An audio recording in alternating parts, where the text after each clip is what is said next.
So I came across this article in Torah.com about the Akedah.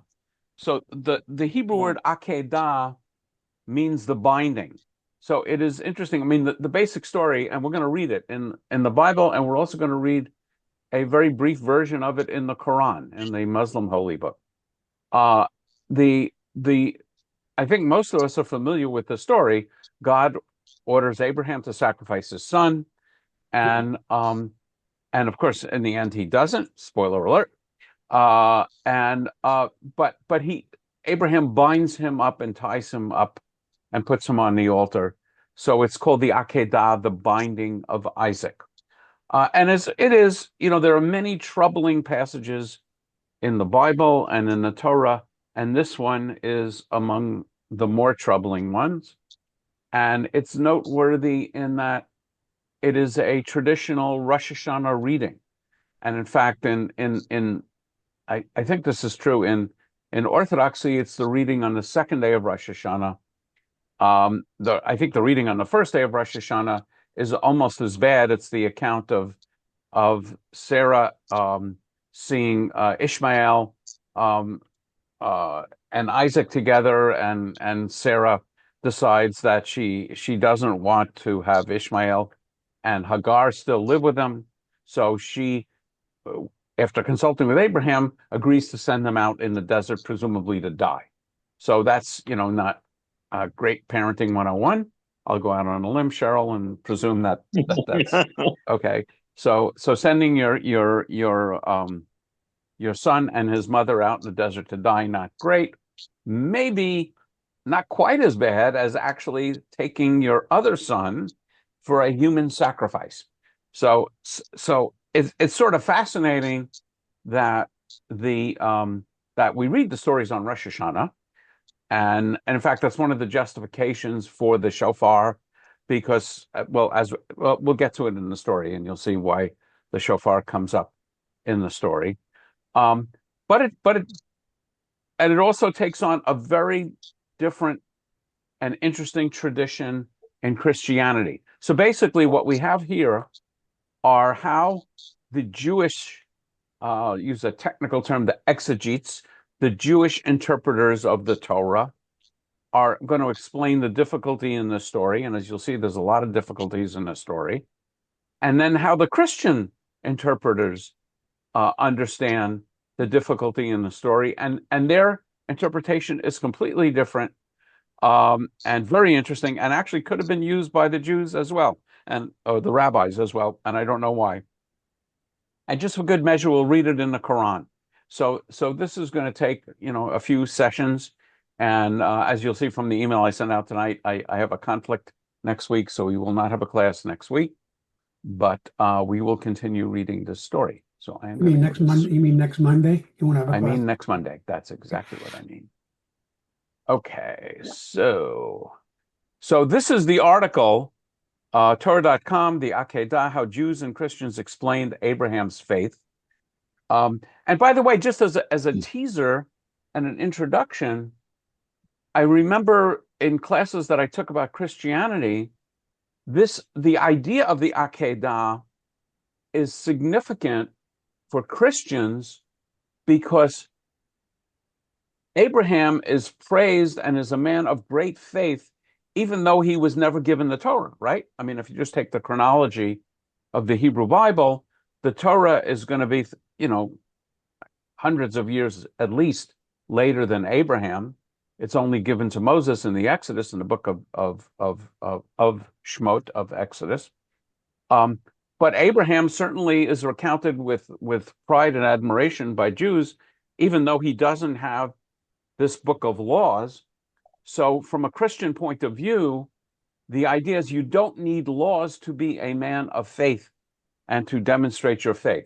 So, and that is very much in concert with Christians who I would say are less, broadly speaking, are less concerned with the details of Jewish law and are more concerned with questions of faith. Alan. Do I also think I understand that in the Quran story, on this same part, is Ishmael is the boy. We're going to get to that. We're going to get to that. Well, I was, But you made a significant difference in the way Christianity treats the subject just now, more than I think the Muslims treat it differently. Yeah, so I'm not going to get into the question of how. Well, the interesting question when we read the Quran, I'm not so sure that the story is troubling to the Muslims. So that's an interesting question. Okay. We'll keep an eye out for that. Okay. So I assume you see the article. So I'm going to jump actually to Safaria and I presume you can see the Safaria text. Yes. Okay, good. So this is Genesis 22. And would someone like to read? We're going to read the English text. I will probably, maybe make reference to and this one I can read the whole story very easily and very quickly in the Hebrew because for the last, I don't know, 28 years I've been reading this on Rosh Hashanah. So I can read it almost with my eyes closed. I can definitely read it without vowels. So would someone like to read the English or at least begin? Yeah, Henry, go ahead. Sometime afterward, God put Abraham to the test, saying to him, Abraham. He answered, Here I am. Okay, and I'm going to just do a running commentary because I can't resist. So for one thing, it says God put Abraham to the test. So we're actually told fairly upfront that it is a test.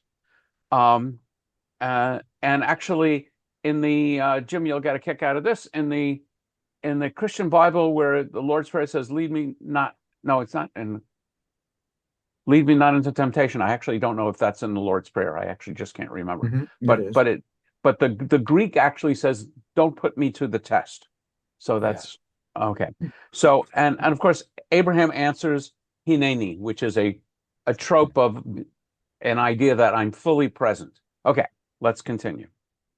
Take your son, your favored one, Isaac, whom you love, and go to the land of Moriah, and offer him Moriah. Okay, Moriah's fine. Okay. And offer him there as a burnt offering on one of the heights that I will point out to you. Okay. So there's a couple of interesting things going on. The text could have just said, take Isaac, right? It didn't say take your son, your favorite son. Actually, it's interesting. It says the Hebrew, it's so interesting translation. Love translation. It says, Chachna, please take et bincha, your son, et yechida. So the word echad is in there. It's often translated as your only son, asher ahavta, that you love. And then he says Isaac. So the Midrash has a lot of fun explaining why that language is in there. And I'm not going to go through every element. And the other thing which the article is going to get to, but I'll just point it out. And it says, offer him there as a burnt offering. And it actually says, V'alehu sham la'olah. The word olah, and here it is in verb form, is like an elal. It means to go up. So the burnt offerings in all of the descriptions of all of these sacrifices are called olahs because the smoke goes up, right? It sort of makes sense. You burn it, the smoke goes up. But one of the things the rabbis are going to quibble about is God never told them to sacrifice him, just lift him up. So that's one of the elements. Yeah, but the rabbis can't decide if he's actually 37 years old here. Okay, so nowhere does the text say he's 37 years old. The reason but if you go to Genesis 23 when Sarah dies and they figure out she's 100 and whatever, 27. Yeah, they calculate it because at the end of this story, we have the death of Sarah. So the Midrash is that when Abraham tells Sarah what he almost did with her one and only son that she bore at the tender age of 90, she dropped dead. And of course, we know how old Sarah was when she died, and we know how old she was when Isaac was born. So the rabbis calculate that Isaac was 37 years old. We often think of Isaac as 20. I don't know if it's 27 or 37. I can't remember. But anyway, he was 37. She died at 127. But okay, yeah. So that's another interesting element. But the text never explicitly states that. I don't know whether Gerald, did you have a point beyond that or? No, it's just that when we read the Akedah, it always is like, oh yeah, come with me, son. Just follow me here into the wilderness, and I'm going to tie you up and put you on this, thing, and You're Well, as we'll 37. see, he doesn't tell him, right? Right, he doesn't tell. Okay, but we'll see the difference there in the Quran. Okay, so let's continue. But something that God said that your favorite son, and Abraham liked Ishmael more than Isaac. Yeah, and actually the Hebrew is your only son. So in the Midrash, God says, take your son, and he says, Abraham responds, I have two sons. And then God says, your only son, or you could even say your favorite son. And he says, I have two sons, both are favorite. And so God says, the one who is favored by Sarah, your wife, that you love, I love them both. And then he says, I have to be more specific, Isaac. And so what the rabbis say is God was breaking this gently to Abraham. He didn't say, go take your son and kill him. No, he's going to sort of break it gently and take him by the hand and take him over here. Okay. So early next morning, Abraham saddled his ass and took with him two of his servants and his son Isaac. He split the wood for the burnt offering, and he set out for the place of which God had told him. On the third day, Abraham looked up and saw the place from afar. Okay, so the fact that they splitting the wood, v'avek etzei la'olah. So if you want to argue that the olah is simply to lift up, why do you need wood? Okay, that's just a point. Okay, and Abraham. So third day. Okay, so imagine Abraham and Isaac are walking for 3 days, and we don't have any account of their discussion or what Abraham's thinking, what Isaac is thinking. Okay, let's continue. Okay. Then Abraham said to his servants, you stay here with the ass. The boy and I will go up there. We will worship and we will return to you. Abraham took the wood for the burnt offering and put it on his son Isaac. He himself took the flint stone and the knife, and the two walked off together. I want to make one comment. The word for knife here is ma'achelet, and the root of this word is achal, which means to eat or devour. So it's a unique word for knife. There are other words for knife in the Bible. This one has a unique term. Okay. Then Isaac said to his father Abraham, Father. And he answered, yes, my son. And he said, here are the flint stone and the wood, but where is the sheep for the burnt offering? Okay. So again, Abraham says, he doesn't say, yes, my son. He says, hineni, here I am. And Isaac says, here's the firestone or the flint stone and the wood, but where is the offering? Notice that he doesn't mention the knife. That's one of the little details if you get right down to it. Okay. And Abraham said, it is God who will see to the sheep for this burnt offering, my son. And the two of them walked on together. Okay. They arrived at the place of which God had told him. Abraham built an altar there. He laid out the wood. He bound his son Isaac. He laid him on the altar on top of the wood. Okay. And the word for binding him is v'ya'akod. So that's the verb and we get it from the word Akedah from that. And then, of course, there's a whole interesting discussion. Why did he tie up Isaac? And one of the answers in Midrash is that if in killing him, Isaac was struggling and he put a wound on him before killing him, he would then be ineligible to offer as a sacrifice. Remember, we had this discussion of Kamsa and Bar Kamsa. Yes. So that's the explanation. And Abraham picked up the knife to slay his son. Oh, right. Then a messenger of Hashem called to him from heaven, Abraham, Abraham, and he answered, here I am. Yeah, and again, Abraham answers, hineni. Do not raise your hand against the boy or do anything to him, for now I know that you fear God, since you have not withheld your son, your favored one, from me. And I just want to point out, it says a messenger of God. You'll often see this translated as an angel, because the Hebrew word is malach, which can mean messenger or angel, who calls out to him. And then it's clear that God is speaking. So this is one of many examples in the Bible where angels or messengers from God morph into being God and into men and so on. Certainly in Torah text. Okay. And God says, I know that you fear God. Yadati ki yira Elohim. And remember, yira can mean fear, but also be in awe of. Okay. And Abraham looks up. When Abraham looked up, his eye fell upon a ram caught in the thicket by its horns. So Abraham went and took the ram and offered it up as a burnt offering in place of his son. Okay. So, by the way, the place, Mount Moriah, is understood to be the Temple Mount, and where the Dome of the Rock now stands, and where the first temple and the second temple was built.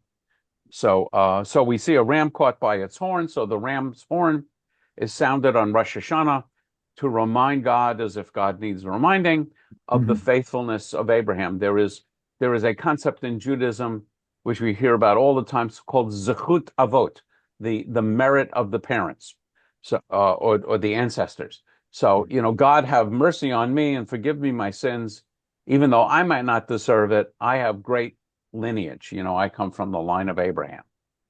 Okay, and Abraham. And Abraham named that site Adonai Yireh. Adonai Yireh. Yireh. Okay. Whence the present saying, on the mount of Hashem there is vision. Yeah, and it's Hashem Yireh. I don't know why they, you know, they're substituting the Yud He Vav He here, but not there. You know, there's the text. Just interesting. Okay. The message of Hashem called to Abraham a second time from heaven and said, by myself I swear, Hashem declares, because you have done this and have not withheld your son, your favored one, I will bestow my blessing upon you and make your descendants as numerous as the stars of heaven and the sands of the seashore, and your descendants shall seize the gates of their foes. All the nations of the earth shall bless themselves by your descendants, because you have obeyed my command. Abraham then returned to his servants, and they departed together for Beersheba. And Abraham stayed in Beersheba. Okay, that's as far as we're going to read. And I just want to note that Abraham and Isaac are never seen to be speaking again in the text. Abraham and Sarah are never seen to be speaking again in the text. And Abraham and God are never again seen to be speaking again in the biblical text. It doesn't say that they never speak again, but we don't see them speaking. So any questions, comments, thoughts about the text as it appears in the Bible? Okay, so now we're going to take, go ahead, Paul. You need to unmute. You need to unmute. You need to unmute, Paul.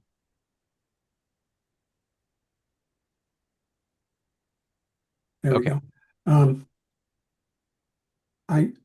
If it was me, let me put myself in the father of Abraham. Let me put myself there and see myself walking up to the altar and see myself having to do what God is asking me to do. I don't know if I could do it. I'd be so scared and I'd be so heartbroken and I'd be like mush. I don't know if I could do it. Yes. I absolutely agree. Yeah, and God has promised that through Isaac there will be a great people, and you got all of these interesting issues which the article is going to raise. And also it says God put Abraham to the text. Well, if God is all-knowing, didn't God know how Abraham would respond to the test? So there's all kinds of problems with this. It's one of the reasons why I love this particular story. As you know, I love problematic texts. Jim. I'm sorry, but they went for Beersheba. Is that where he lived in the beginning, or is that a new place? I actually don't remember. So if it's a new place, then Abraham is just ditching his wife. And yeah, but well, anyway, there's more story going on, and then Sarah's lifetime. You know, in the next element, Sarah dies. Oops. and lives in Yeah, so Abraham. yeah, I don't know. It's a great point. Did Abraham ditch Sarah at this point? I don't know, but that's a great question. Okay. Okay. Was there someone else that wanted to say something else? Okay. So now we're going to take a very quick look at the story as it appears in the Quran. So do you see this from Quran.com? Okay, good. So this is yeah, let's see somebody. This is coming back in. Okay. So in the Quran, there are chapters and verses, and the oh yeah, now I can't remember which is which, whether it's 45 or 23. I don't know what those Arabic words mean, but I have it written down here. Oh, I have it as 37. Okay, so I'm not even going to guess it. Okay, I'm sorry. There it is. Yeah, so this is chapter 37, verse 101. The interesting thing about the structure of the Quran, the chapters are arranged by size. So there is no chapter 1, but chapter 2 is the longest chapter, and then they get fewer and fewer verses. So it's not a chronological narrative, which can sometimes make it difficult to read and study. So do you read it from right to left like you do Hebrew? yes, Arabic you read from right. Oh, this is interesting. Look at that. The translation is there. Yeah. And actually, if I had set up, well, maybe let me stop share for a second. Wow. And I will share with sound. Yeah, I can share sound. So just a second, just for the fun of it, you can hear it. من الصالحين فبشرناه بغلام حليم فلما Okay, I'm going to stop that. So the other thing to know about the Quran is when it's written as though it's narrated by God. And the word Allah simply is the Arabic word for God. And so when you see language like we gave him good news of a forbearing son, we means God is speaking to Abraham. So that's what's going on here. And would someone else like to read from the Quran? I promise lightning won't strike you. Anybody? Okay, Ken, go ahead. Right here, then. Okay, then when the boy reached the age to work with him, Abraham said, "Oh, my dear son, I have seen in a dream that I must sacrifice you. So tell me what you think." He replied, "Oh, my dear father, do as you are commanded. Allah willing, you will find me steadfast." So, I mean, big difference, right? From the Hebrew Bible. And this speaks to the fundamental nature of Islam. The Arabic word Islam means submission, and the word Muslim means one who submits. Whereas, as I think you know, the word Israel means one who argues with God. So, as I always say, Islam and Judaism are very close theologically. There's one God. There's no concept of a human becoming God as we have in Christianity. There's no concept of a Trinity or a Son of God or anything else. There's one God, and at the heart of Islam, there is religious law, just as at the heart of Judaism, there is religious law. They are closer to each other than either is to Christianity theologically, but in terms of style, Islam is about submission to the will of God, whereas Judaism often talks about wrestling with God. And of course, when Abraham is told by God that God intends to wipe out the cities of Sodom and Gomorrah, Abraham starts arguing with God, right? We all remember that story. But when Abraham is told by God, go and sacrifice your son, he doesn't say a word. So that's a very interesting distinction. And I just want to point out in the Quran, when Abraham says to his son, first I heard in a dream, it doesn't necessarily say that God, told it to him. The son's reaction is, do as you're commanded. You will find me steadfast. And yeah, go ahead. Let's discuss it. Yeah, Jim, go ahead. Yeah, the line up above, you said there's one God, but so we gave him good news. Yes. So I would say you can make a good argument that it's the royal we, but definitely not a Trinity. There's not the concept of the Godhead being multiple in Islam.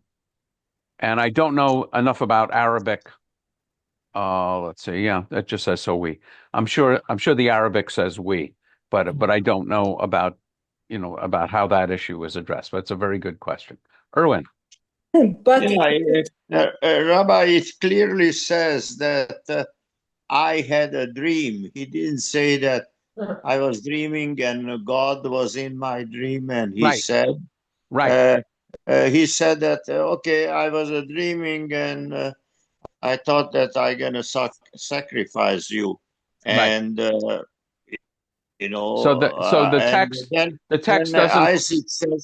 Then Isaac says to him, okay, do what you commanded. Somebody commanded you to do. Who was the somebody? Yeah, the text doesn't suggest that the dream is anything but the authentic will of Allah. But I agree with you that one can question it. Paul, and I think I don't know if, yeah, it is. I don't know how they can read that. But hold on a second, Ken. You're yeah. Go ahead, Paul. This goes right to my heart, and it says, "Then when a boy reached the age to work with him, Abraham said, 'Oh, my dear son, I have seen in a dream I must sacrifice you.' At that point, I wonder what's going on between the father and the son. So tell me what you think," he replied. "Oh, my dear father, do as you commanded.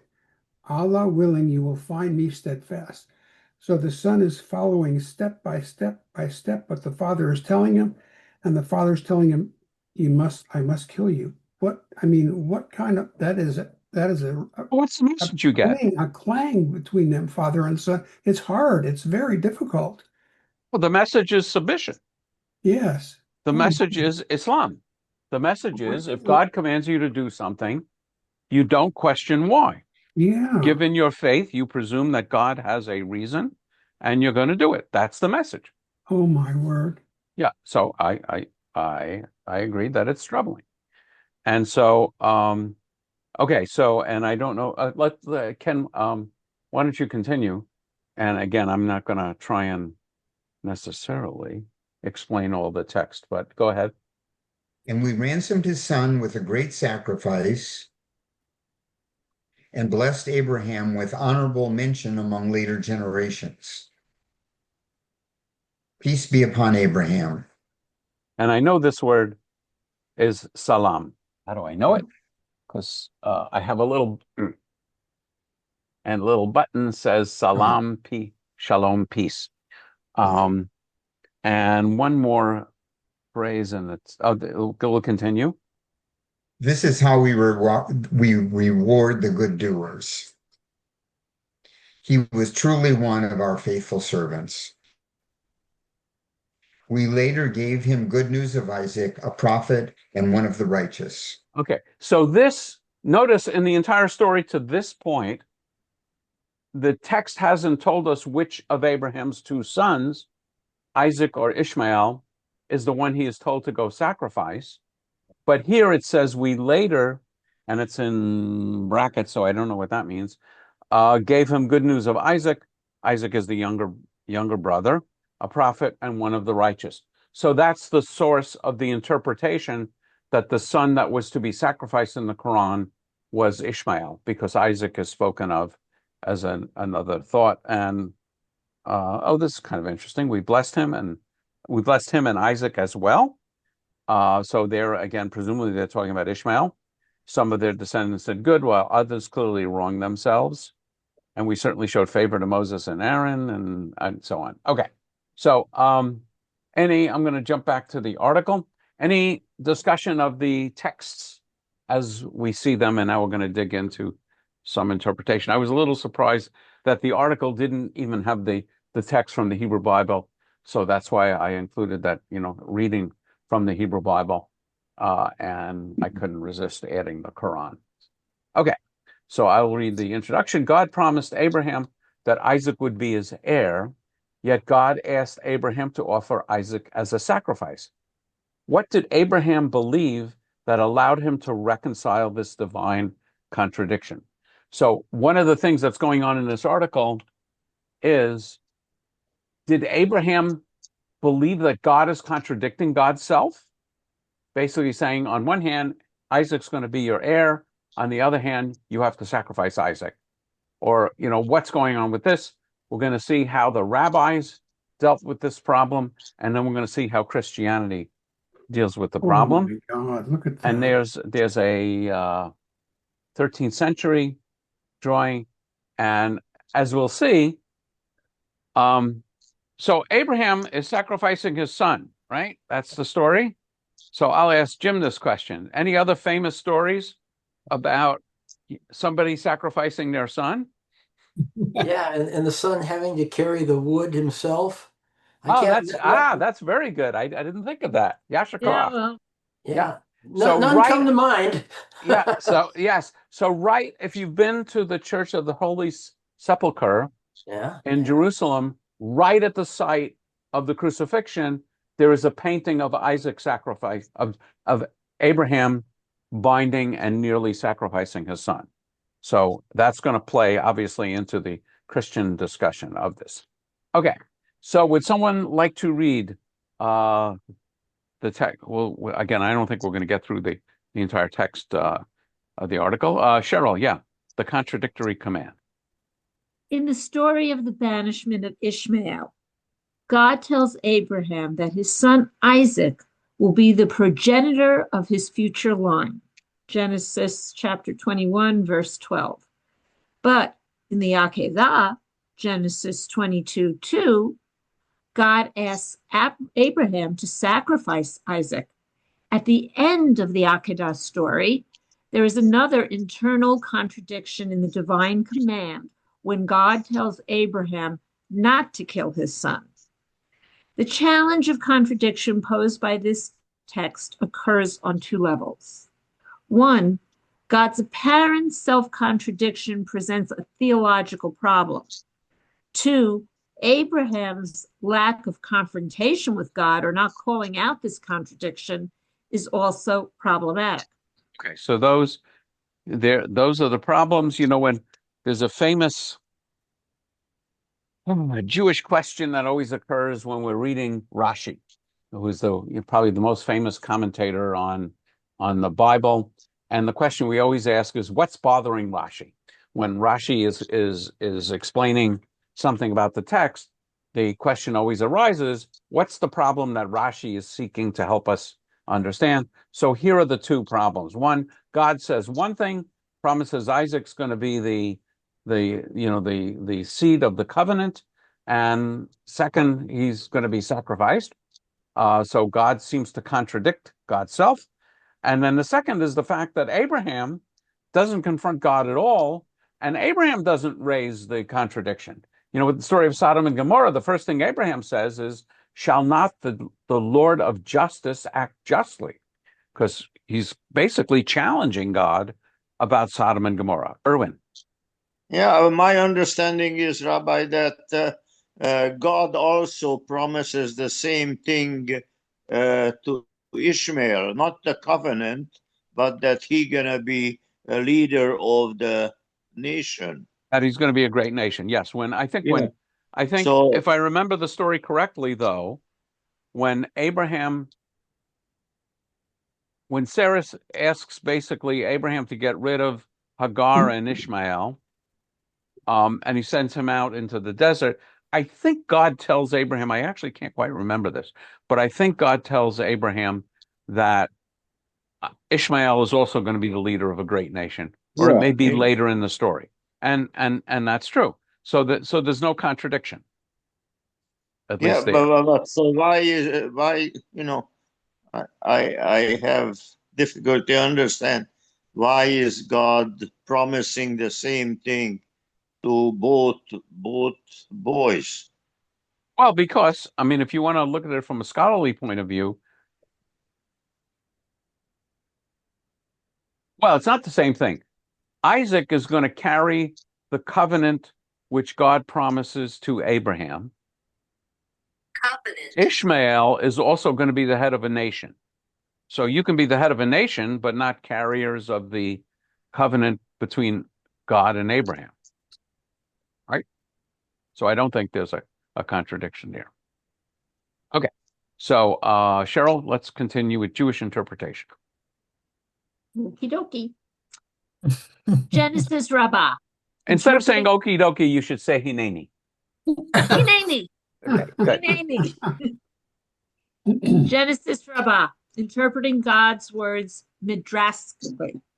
Some midrashim address these problems.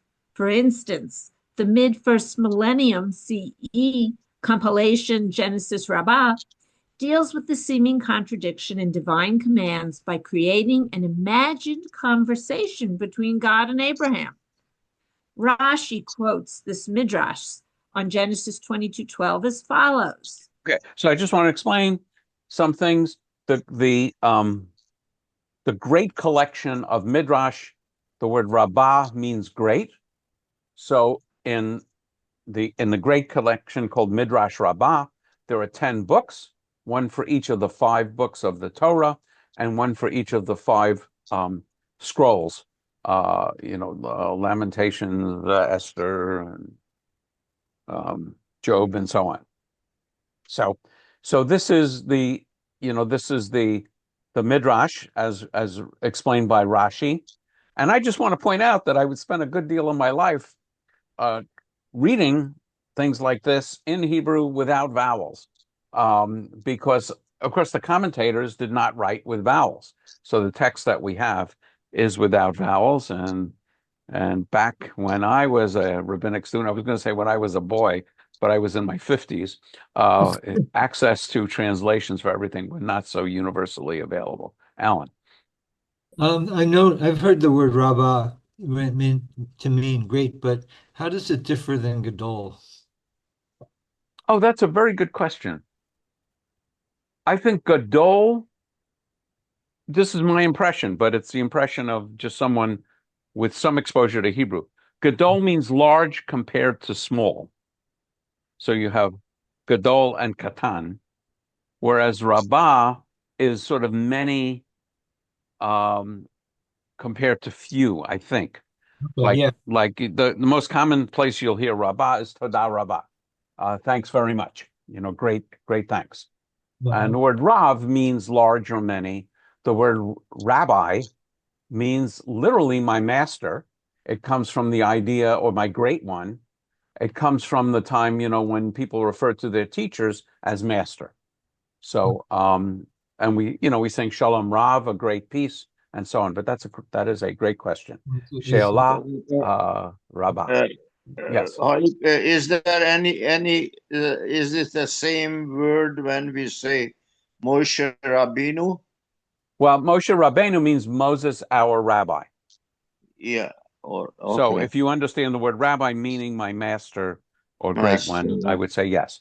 But Moshe Rabbeinu means Moses, my rabbi. Okay, so let's see what Rashi is writing in discussing the Midrash. Hold on, Paul, go ahead. Yeah, see if I can remember this. I'm just trying to indicate, what if God said to himself, God talks to himself now, he says, if this really goes through, if my son really loses his head, how should I make up for this? Because I didn't really want that to happen. I was just making it up so that somebody would have difficulty with this part. So presumably that's why God stops Abraham. God sends a messenger to stop Abraham.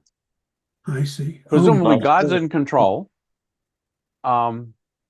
But, so, I mean, on a simple level, God's in control. God stops Abraham.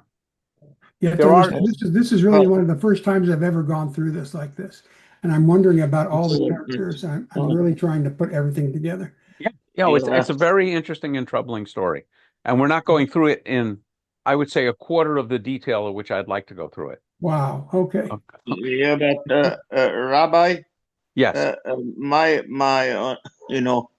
I always struggled with this story, and even though God saved Isaac, but after that, Isaac and God destroyed the whole family because Isaac never talked to his father, Yes. and the mother never talked to his husband. Yes. And she died. So the Yes. whole family was destroyed. I often say Genesis is a great book on parenting. Whatever you see there, don't do. So nobody was a winner. So that's a very interesting point. From a Jewish point of view, there was this wrestling and struggle, and Erwin, you and Paul and I can call attention to the idea that this was a disaster. So, people it says God put Abraham to the test. So the question is, did Abraham pass the test or fail the test? And if you read the text that we just read, the simple meaning of the text is Abraham gets rewarded. It says, there's going to be a people going to come from you. You will seize the gates of your enemies. So on the surface, nothing but good comes to Abraham. But you're right, his family is destroyed. Yes. And so the issue is, I would say, from the point of view of Abraham's unquestioning faithfulness, it is a success, because God is going to test Abraham with the most difficult test you can imagine. Yes. And Abraham chooses his work over his family.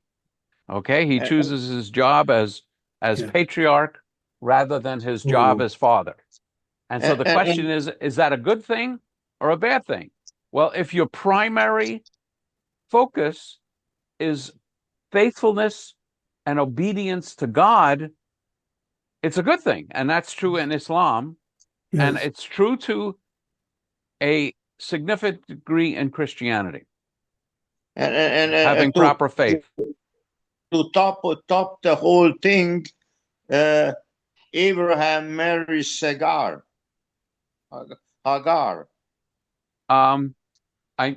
don't know what you're talking about. I mean, Abraham has a child with Hagar and then sends her off. There is no discussion that there may be a midrash, but I'm not even familiar with a midrash that he marries her again. He marries Keturah. And I don't know. I think there might be a suggestion that it's Hagar, but it's a midrash. Yes.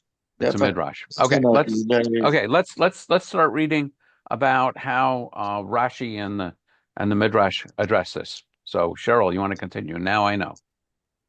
Now I know, Rabbi Abba said. Abraham said to him, God, I will set my words before you. Yesterday you said to me, in Isaac will be called your seed. Then you went back and said, take your son. Now you say to me, do not send forth your hand against the boy. Okay, so remember, they will always just use a few phrases, understanding that we know the entire story, which is why I read the entire story. So he said, yesterday you told me, hey, Isaac is going to be your seed. Today you told me, take your son and sacrifice him. And now you tell me, don't sacrifice him. What's up? Okay, so what does God say?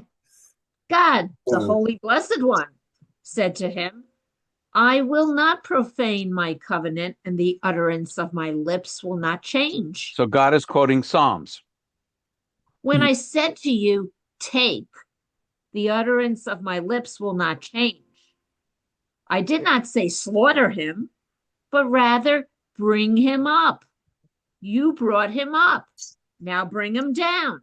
Okay, so that was the point I made earlier.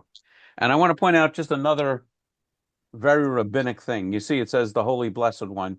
You see an abbreviation here. It's an abbreviation like for NASA. And you can always tell an abbreviation because there are quotation marks. Everybody see at least where I'm pointing? Yes. Okay, so this is Hakadosh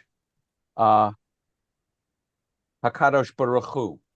The Holy One, blessed is He. That's a very common rabbinic phrase for God. So translate here, the Holy Blessed One, Hakadosh Baruch Hu. Just getting the link. Okay. Okay. So God's response to Abraham is no contradiction. Who told you to sacrifice him? I just said lift him up as a burnt off. Lift him up as an olah. So let's read what the author of the article has to say about that. This conversation. This conversation turns Abraham into a rabbinic interlocutor, pointing out contradictions and asking questions about them. God, through the words of Psalm 89:35, affirms that despite appearances, God's words never contradict. Although some people may misunderstand God's words and think so, God's instruction in Genesis 22:2 means only bring him up the mountain or bring him up on the altar. A literal interpreter would have been forced to concede the noun always refers to a burnt offering. But the Midrash is not so constrained. Once Abraham brought his son up, he may bring him down again unharmed. And this is kind of classic Midrash. Remember, the word Midrash comes from the verb lidrosh, which means to draw out. So a Midrash is going to focus on the words and maybe completely reverse the meaning of the text by focusing on the words. Yeah, Alan. So this way of treating it that God wasn't expecting Isaac to be killed by a knife by Abraham, that would be an exception, because is there any other descriptions of real sacrifice where the animal, the non-human animal, ever just is lifted up to be honored and not be killed? In other words, sacrifice. Oh, okay, yeah. So I would say there is something called a wave offering, and I can't remember the Hebrew name for it, but the article is pointing out that whenever we see the word olah, it always refers to a burnt offering. Exactly, which means so that's why until you just taught us that it could be interpreted differently, that's what I had assumed. It was intended to be. Yes, there's no doubt that the text is designed to interpret it literally as a burnt offering. Now the question is, how do the rabbis get God off the hook? And we're going to see a lot of discussions of that. So we're going to go down to, we still have a few minutes, to Ibn Ezra. God's changing command. Abraham Ibn Ezra, a famous medieval exponent of Peshat.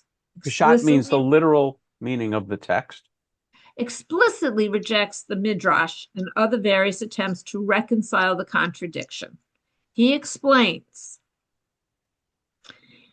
and these great scholars required these interpretations because they said it is not possible for God to command something and then say not to do it.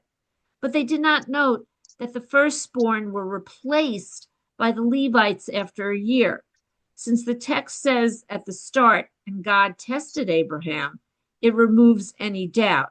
God tested him in order for him to receive a reward. Okay, so we're just going to read another 2 paragraphs and I'll call on you, Erwin. Okay. Ibn Ezra believes that God's word sometimes changes. For example, Numbers 3 states that the firstborn originally had a priestly role before they were replaced by the Levites. Likewise, God first tells Abraham to sacrifice Isaac and then tells him not to. For Ibn Ezra, then, the faithful person may believe that God's mind will sometimes change. Okay, so Ibn Ezra, if you look at his name, it's an Arabic name. It's not Ben Ezra, the son of Ezra. It's Ibn. Ibn is an Arabic word. His commentaries are classically focusing on the literal meaning of the Hebrew text. He was an expert on Hebrew. Erwin and then Paul. Yeah, I think I mentioned to you this, Rabbi, when a couple of weeks ago the parsha was that about inheritance, and when God tells, Moses tells God that we cannot give the land to these two women or three women, God says, okay, no, it's changed. We're going to give them the land. And there is another part in the Torah, I don't remember right now. Again, God changes his mind about is pointing out that in one section, all the firstborn are designated to the temple service, and in a later part of the Torah, there's a way of redeeming the firstborn, so they don't have to be part of the temple service. Paul. Yeah. Okay. I'm gonna. I don't know if this is correct or not, but I'm just going to throw it out here. Let's say that Abraham was watching a movie. God has control over two projectors. One projector says one thing, the other projector in a movie theater says another thing, and Abraham is the controller. He controls this. The two movie cameras or projectors. God can change his mind by stopping one and starting another one. But Abraham wouldn't know that. But God knows it. So God can control what he wants to control, but Abraham has to suffer a little bit to find out what God really wants. I honestly don't understand the point. But the point is that, I mean, I would say that so far we have two possibilities. One is there was no contradiction. God never intended him to do a sacrifice, but just take him up the mountain and take him down the mountain. Yeah. The second that's one projector. That's one projector. Yeah, okay. Right. So this is different ways of interpreting the text. So one way is to say there is no conflict. God intended him never to be sacrificed, just to be taken up, and Abraham misunderstood. Another interpretation, which is Ibn Ezra, is that God changes God's mind. It's not that big a deal. That's right. Okay, so those are two possibilities. We'll read one more possibility, and then let's see. Yeah, we'll read through Rashbam, and remember these guys. So we have Rashi, who is 11th century, Ibn Ezra also 11th and 12th century. Now Rashbam also around this time. A commentator on Pshat. Pshat means the simple, straightforward meaning of the text. Okay, Cheryl. Okay, Rashbam Samuel ben Meir explained the text as follows. And it came to pass after these events. Every place where it says, after these events, the text is connected to the preceding section. So too here, after these events, refers to the previous section where Abraham made a covenant with Abimelech, king of the Philistines, on behalf of himself and his grandchildren and great-grandchildren, and he gave him the 7 ewes. God was angry about this, for the land of the Philistines was within the borders of Israel, and God had commanded regarding them, do not let anyone live. Therefore, and God tested Abraham, that is to say, you were boastful with the son that I gave you to establish a covenant between your children and their children. Now go and offer him as a burnt offering, and we will see what good the covenant you made was.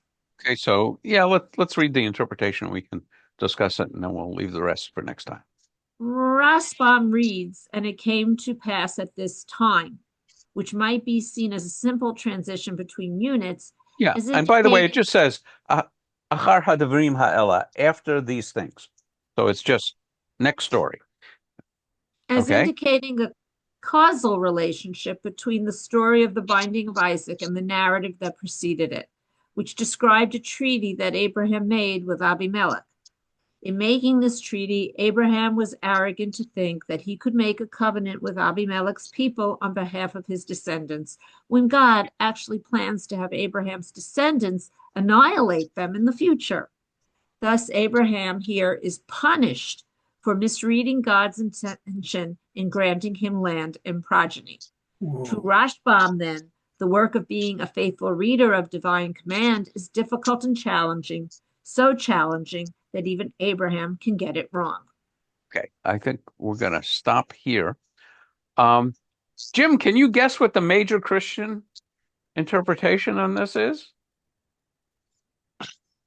I wouldn't be able to guess it. Let me just point this out. That they say? No, how does Christian thought get God off the hook in this story? Well, it was a test. He was testing him. So God never intended him to do it anyway. And child sacrifice was common all through this time. So this was not asking something unusual to Abraham like it would be to us. But this was putting an end to child sacrifice. So I would say that's one theme when you read and discuss the story over and over again. One way of understanding the story is this is a vivid way where God is going to underline the fact that we don't sacrifice people. And of course, we'll see Wednesday that in the book of Judges, we actually have a sacrifice of a person, but details. Henry. Yeah, I just wanted to throw something out here, something that we touched on earlier. But one of the things in Genesis 25:9, it states, this is after Abraham dies. His sons Isaac and Ishmael buried him in the cave of Machpelah. So the two of them got together at the very end, after he died. So there must have been some kind of reconciliation, at least for the two parties to get together to, sharing their father's burial. Yes. So, yes. Anyway, yes. Thought that was interesting. Yeah. Good point. Cindy. Yeah, I was always taught that this story was a precursor to the sacrifice of Jesus. Right. And we talked about that. And so, it is a precursor. And Erwin? Yeah, I heard the lectures many years ago, and one of the lawyer was Professor Dershowitz. There was a. Let me just explain. At the University of Judaism, there was a program which I'm not sure if they put Abraham or God on trial for murder. Abraham. Okay. Yeah. Different characters on different years. Oh, okay. So and they got Dershowitz as one of the lawyers. Go ahead, Erwin. And my conclusion was that Dershowitz says that Abraham was a premeditated murder. Yeah, certainly attempt but didn't go through with it. But no. So just to give you a little insight, and one of the ways Christians understand it is no problem resurrection. Abraham knew that Isaac would be killed and resurrected, and a resurrected Isaac would go on to continue the covenant, right? No problem. What of course the idea of resurrection in Judaism, which is a normative idea in rabbinic Judaism, is only part of rabbinic Judaism, after the destruction of the temple. But I'm surprised that we don't have more rabbinic commentaries which talk about that. And in I think it's mentioned in one of these commentaries that Abraham actually does kill Isaac, and then he comes back to life. His life is restored. I think even right then and there on the altar. This is more midrash. But anyway, that's a little hint of what's coming in Christian thought, and that is there's no problem. Wow. Father kills son. Son is resurrected. Sound familiar? Okay. Yeah. Okay, so son can be Jesus or it can be Isaac. So that's one of the ways Christians are going to deal with this story. Sorry for being a spoiler, but I wanted to at least, it's going to be 2 weeks until we talk about this. Alan. Okay. First Alan, then Erwin, go ahead. No, this is new to me because the thought of the afterlife in the way you described it is that scenario. I guess it's focused on a Christian theology. It's not something I should think too much about, right? I mean, what's focused on a Christian theology?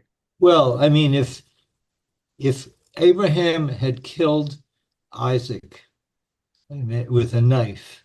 Yes. It would tell us a few things, but it wouldn't tell us or suggest anything about afterlife. It would tell us this was a demonstration of faith. Maybe that would do that. Right.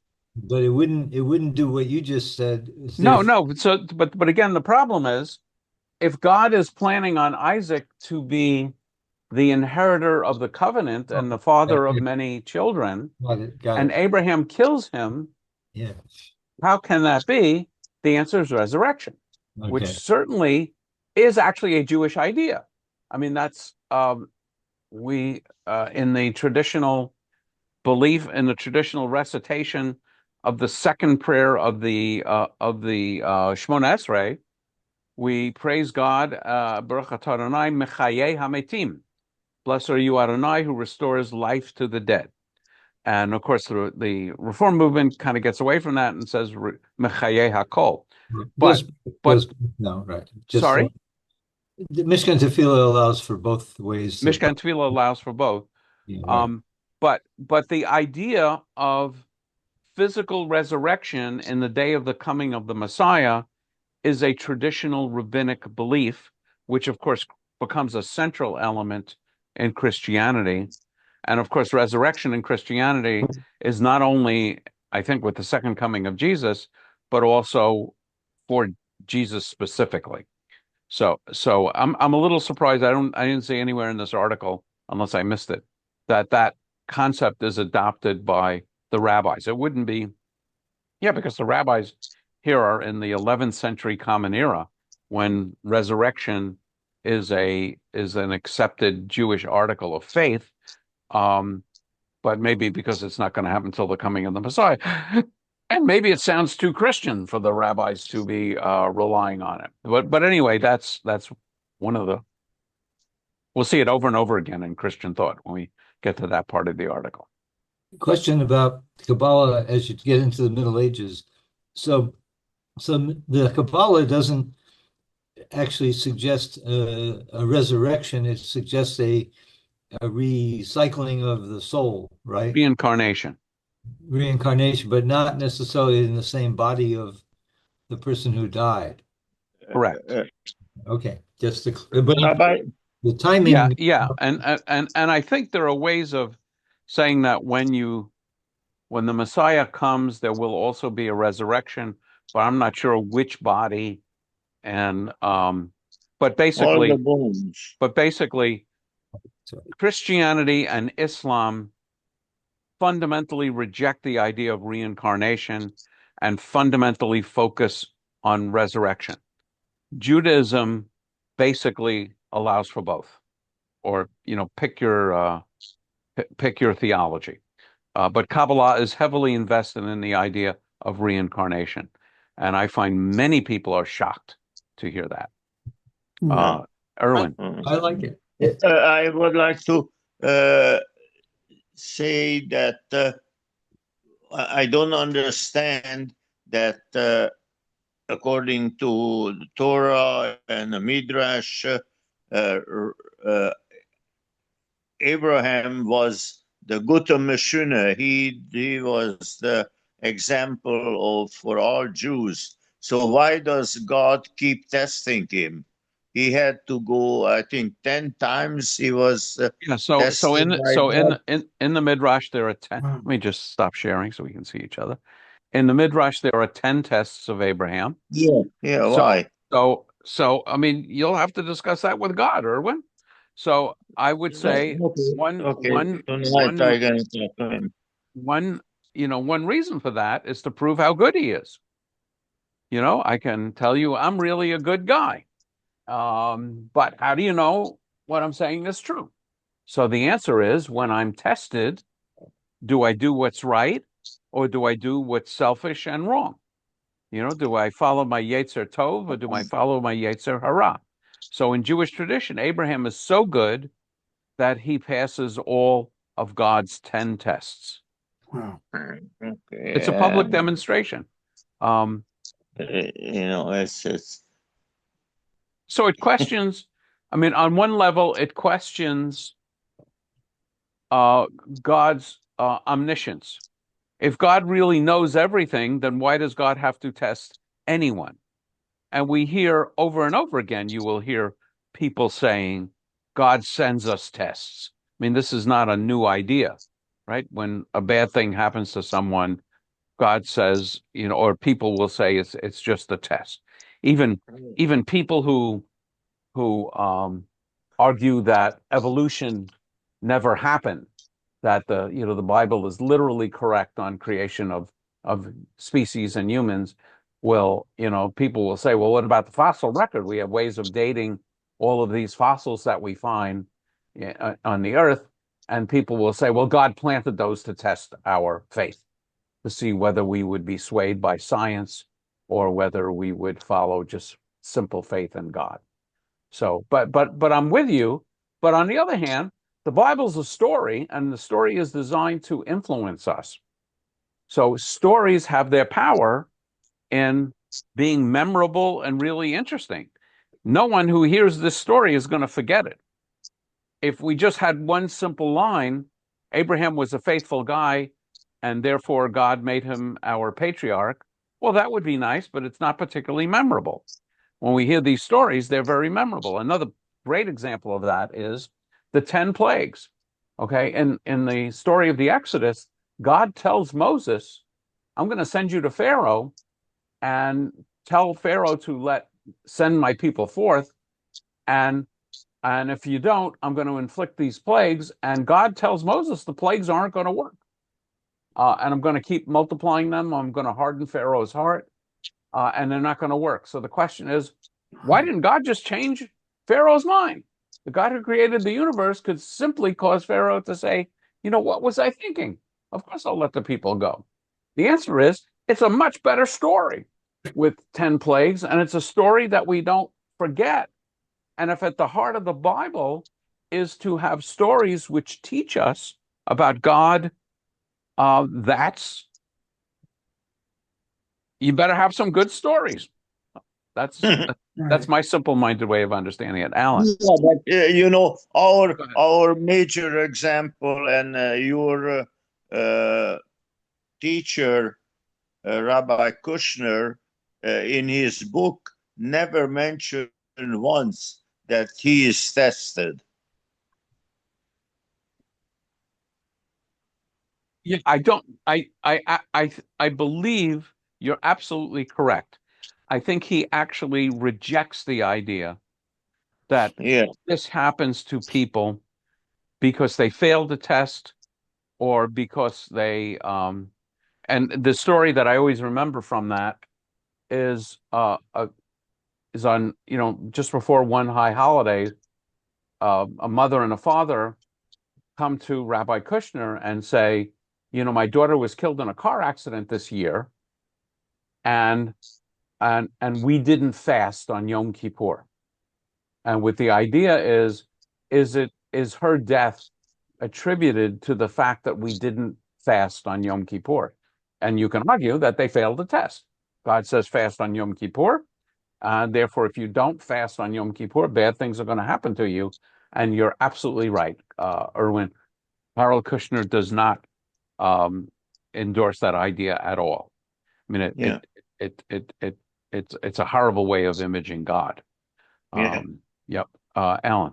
So I'm wrestling with connecting this tests that God creates in these stories with the blessings and the curses, right? So Moses in the Bible tells us that God has a certain understanding of blessings and curses, and that it's going to have an effect on living, or however it's worded in the liturgy. And so I'm not answering, I can't answer my own question, but I'm connecting this whole idea that God creates tests for us. Yeah. So what I would say is, this is something I think about a lot. So let me tell you how I would phrase your question. And that is that in Deuteronomy and also in Leviticus, we are told over and over again that if you obey God's laws, good things will happen to you. Your cattle will be fertile. You'll inherit the land. Great things will happen to you. And if you disobey God's laws, horrible things will happen to you. And you know, the one I always mention, forgive me for even bringing this up, is you will be subjected to such hunger that you and your wife will fight over the carcass of your children to eat. So, I mean, you can't imagine anything worse than that. However, there's this whole idea that sometimes bad happen and you haven't done anything, and you have an illness or you die, and you can think of lots of not good examples, but examples. And so that also makes us messy in my mind. So the question is, how do you reconcile that? It's the problem of theodicy. Yeah, right. And the simple-minded way of understanding theodicy is God is in charge, and God has a reason and a logic in inflicting bad things on you. And that can be as simple as you did something wrong and now you're being punished, as more complex as you are suffering to make you spiritually stronger so that you will be able to go on and do other things which are good in your life. You could argue that's the story of Harold Kushner, right? Another way of looking at it is you sinned in a prior incarnation, and therefore you are being punished in this incarnation. So there's lots of ways of explaining it that I have problems with all of them. And I'm with Harold Kushner, which is to say they're not necessarily connected. But the opposite is when something good happens, like you find a parking spot when you don't expect to, you know, it's also can be explained. You can try to explain it to God's role, but you can't usually do that very well. Well, No, Alan, but go ahead, there is Lois. a parking goddess. She's the reason. Yeah, so I don't know if you're referring, there's a joke where this guy I'm curious. It's good things. Yeah. So let me tell the joke, and then I'll do a little theology. The joke is a guy is late for a meeting, and he's trying to find a parking place downtown, and he starts praying, and he says, God, if you let me find a parking spot, I will go to synagogue every Shabbat. I will give to tzedakah. I will do this, and this. And then all of a sudden, there's a parking spot opens up, and the guy says to God, never mind, I found a spot on my own. Okay? that's the joke.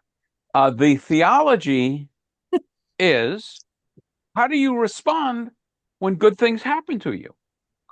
So at every wedding, I do a little bit of theology in my discussions at weddings. I had a wedding Monday. I had a wedding yesterday. And you know, I was taught this by Richard Levy of blessed memory. And he said that a gift without acknowledgement is in some sense a theft. So the question is, when you get a gift, good health, you know, you recover from an illness, you have a beautiful bride at a beautiful setting, and you know, and you're in a wonderful place. How do you acknowledge that gift? So it's kind of like your mother taught you, send a thank you note, but God doesn't need just a thank you note. God wants us to acknowledge the gift by sharing our blessings with people who don't have those blessings. So that's the answer to your question. When a good thing happens to you, how are you supposed to respond? You basically, the idea is the gifts come with strings attached, the strings of the tzitzit. And the obligation is for you to share your blessings with others. You didn't use the word test in that description, which is where we were before. I was trying to do the counterpart of the bad things that happen. Are they tests of God? And the good things, you've described it, the way I'm interpreting it, is it creates opportunities for you. They're not I wouldn't use the word test. Oh, I mean, I could argue that it's a test. God is seeing how you're going to respond. Okay. Are you going to say, never mind, God, I found the parking spot? Or are you going to say, thank you, and I will share my blessings with others? When I'm thanking for all the watching here, all the Iron Domes actually hitting all the rockets, wondering if I'm going to get killed, which I was worrying about it. But each of those sounds are actually keeping us safe, and how we thank and demonstrate God's gift is a different story. It's related, but it's a different story. And and down to celebrating a wedding down to my point of view, getting an inoculation. You know, I remember when I got my first COVID shot. You might get a kick out of this. My response was, and I wasn't sure that the nurse who gave me the shot would understand this. I said to her, "That's one small shot for a man." And that's the way I felt about it, that it was a miracle. You know, that it was a miracle in my life. That, I mean, I was seriously worried Rabbi, about COVID. Yes. Rabbi, yes. I would like to tell you a personal story. You know, when my wife was very, very sick, and you know, I said to myself, I have to make a deal with God. And I was driving on 101, and I got off, and all of a sudden I ended up at the front of Chabad. And I went up there, and I convinced myself if I learn Hebrew so I can read Torah, God gonna spare my wife. And unfortunately, that didn't happen. But for some reason, my faith got much stronger. Right. So what I would say is, I reject the idea that doing mitzvot, you can get God to do your will. But I like the idea that by doing mitzvot, you can get yourself to do God's will. So whatever drove you to getting more connected with your Jewish community allowed you to do God's will by participating in these discussions and inspiring people and inspiring your children and grandchildren. And so I think that works for me. But it's not magic, it's mystic. But all of the Jewish community are the same, as good as the same, or maybe some of them, they don't do as good as the other ones. Maybe they have the not very correct idea. I actually don't know what you mean. I mean, there are many. You said Jewish community, not all Jewish community are really good with the God way. Some of them. So many ultra-Orthodox Jews would say that I am doing the worst thing possible. I am leading people astray. People who are Jewish, I'm telling them that you don't have to be Orthodox to be a good Jew. And so many ultra-Orthodox rabbis and Jews would say, I'm worse than a non-observant Jew because I know better and I'm teaching the wrong thing to Jews. So, you know, and there are many Jews who are atheists and who reject the idea of God. And so yeah, I mean, there are good people and bad people and good Jews and bad Jews. And what else is there? Yeah. Okay, I am going to, our population is dwindling. We will have a class on Wednesday. We will not have a class next Monday. And we will have a class next Wednesday. Classes other than not being on next Monday should be fine. So okay. Thank you all. And we'll continue this discussion next time. Thank you, Rabbi. Bye. Thank you.